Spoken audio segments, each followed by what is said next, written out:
भोजपुरिया मिर्ची।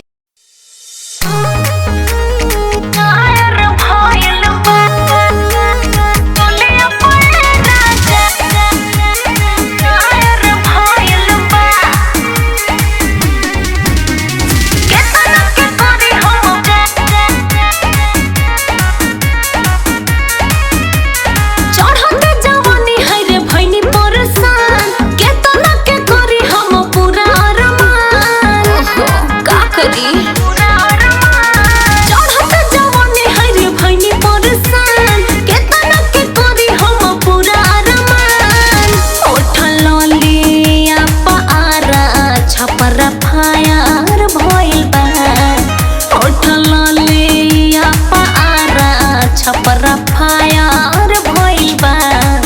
हमरे चोलिया पे राजा केस दायर भइल बा हमरे चोलिया पे राजा केस दायर भइल बा बुझला फायर भइल बा चोलिया पे राजा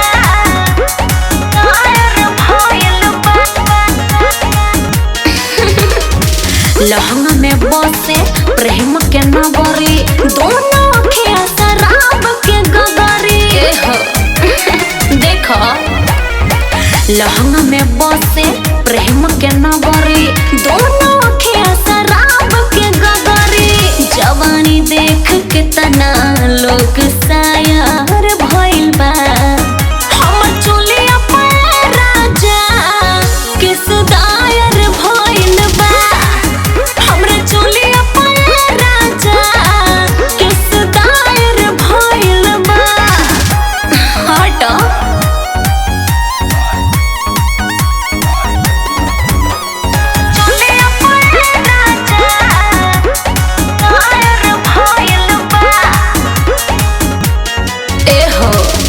के जवानी बदन अंगूरे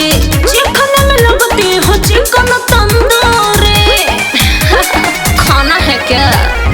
छल के जवानी बदन अंगूरे चिकन में लगती हो चिकन तंदूरे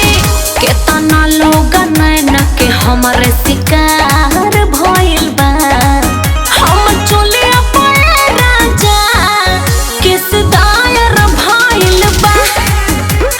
चोलिया पे राजा किस दायर भइल बा अरे हट जाना तो झूठो में फंस जाइबा।